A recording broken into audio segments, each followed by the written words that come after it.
যে নির্বাচন হলে একটা পালন করতে হলে আজকে যে অপশক্তিগুলো মাথা তুলে দাঁড়াচ্ছে সেই অপশক্তিগুলো মাথা তুলে দাঁড়ানোর কোনো সুযোগ পেত না। কিভাবে আপনারা বলেন যে আমরা সংস্কার চাই না? আমরাই তো সংস্কার করছি। আমরা প্রধানমন্ত্রীর বাড়িও ঘেরাও করিনি বা আমরা নির্বাচন কমিশনে ঘেরাও করিনি। একদিন রাজনৈতিক দল তারা একটা জোট বানিয়ে আবার সেটা করছে। তারা বিভিন্নভাবে আপনার এই সরকারকে তারা বাধ্য করতে চায় যে তাদের কথাটাই শুনলাম। সবাই ভুলে যাচ্ছে এখন। এবং এখন কোন একটা দল বলে যে বিএনপি নাকি নির্বাচন যাচ্ছে। আরে বিএনপি তো নির্বাচনমুখী দল, প্রথম থেকে আমরা নির্বাচনের কথা বলছি। এই ছাত্র গণঅভ্যুত্থানের পরে আমরা সভা করে 4-5 দিনের মধ্যে সভাকরণা করেছিলাম 3 মাসের মধ্যে আমরা নির্বাচন চাই। কেন বলেছিলাম? যে নির্বাচন হলে একটা পালন করতে হলে আজকে যে অপশক্তিগুলো মাথা তুলে দাঁড়াচ্ছে সেই অপশক্তিগুলো মাথা তুলে দাঁড়ানোর কোনো সুযোগ পেত না। তারা সংস্কার করতে চাইছেন, ভালো কথা। আমরা সংস্কার তো আমাদের এই 31 দফা 31 দফা আমরা তো সংস্কারের জন্য আমাদের 31 দফা জনাব তারেক সাহেব 2022 সালে যে জগতের সামনে তুলে ধরেছিল। কি মনে আছে আপনাদের? 31 দফা তুলে ধরা হয়েছিল, মনে আছে? আমাদের নেতারা সব গ্রামে গ্রামে সব জায়গায় গেছেন, আপনারাও বিভিন্ন জায়গায় গেছেন, এই 31 দফার কথা বলছেন, তাই না? এই 31 দফায় কি আছে? আজকে আমরা এই সনদে সমস্ত দেখি।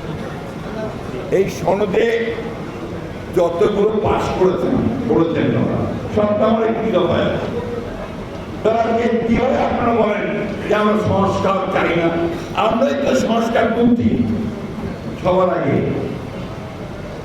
সেই সংস্কার আমরা করতে চাই, কিন্তু আপনারা যেভাবে জনগণকে বিভ্রান্ত করে জনগণকে বোকা বানিয়ে এই সংস্কার করতে চান, সেটা অবশ্যই আমাদের যে জনগণের সামনে তুলে ধরতে হবে।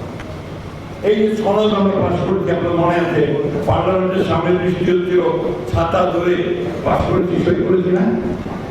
ওইখানে আমরা যে বিষয়গুলো সই করেছি সেখানে আমরা বলা হয়েছিল যে সব রাজনৈতিক দল যেগুলোতে একমত সেগুলো সব সই হয়ে গেল।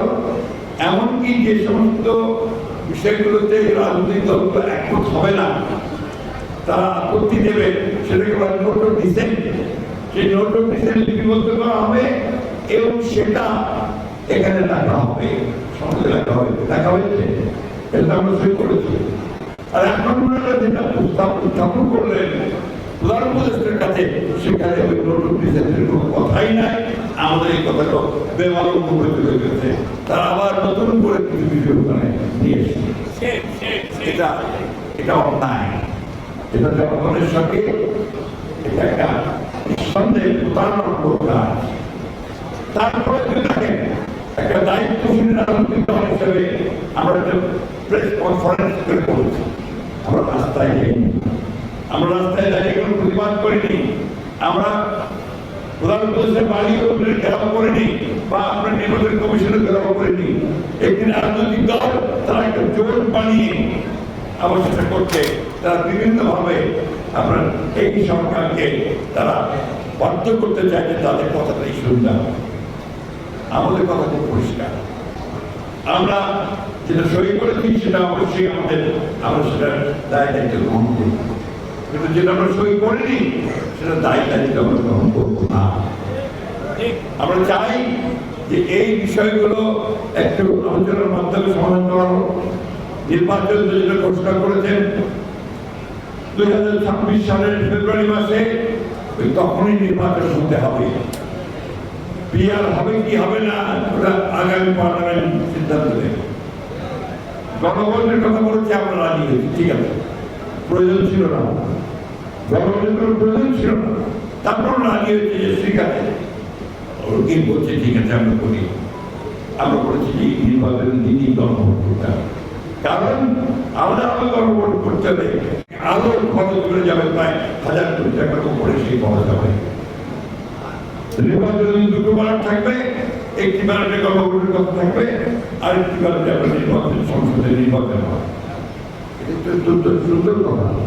এটা না করে এখন আবার তারা গণভোট আগে হতে হবে, তারপরে নির্বাচন হবে, এটা আপনারাই করছেন। আমরা তো নির্বাচন পেছনের কথা একবারও করেনি। আমরা বারবার বলছি যে নির্বাচনটা অতি দ্রুত করতে হবে। এই কথা বলে মানুষকে মিথ্যা কথা বলে প্রতারণা করবেন না। আমি আজকে কাগজে দেখলাম আমাদের বন্ধু মানুষ তাহের সাহেব তার এলাকায় আমাদেরকে দোষারোপ করেছেন যে আমরা নাকি নির্বাচন এই কথা নেই। এখন পর্যন্ত নির্বাচনকে যতটা বাধা সৃষ্টি করেছেন আপনারা করছেন। আপনার পিয়ারের নামে নিয়ে এসে যে আলোচনা সেরকম প্রস্তাব এই কথাটা দখল করেছেন, জোট পাকিয়ে রাস্তার মধ্যে আন্দোলন করছেন এবং ধমক দিচ্ছেন আজকেই নিতে হবে, তাহলে আমরা নির্বাচন হতে দেব। এটাতে মানুষকে বোকা বানানো। আমি এই বিষয়ে আর কথা বলতে চাই না। আমি তো একটা কথা বলতে চাই ভাই, যে অত্যন্ত কঠিন একটা সময় আমরা পার হচ্ছি।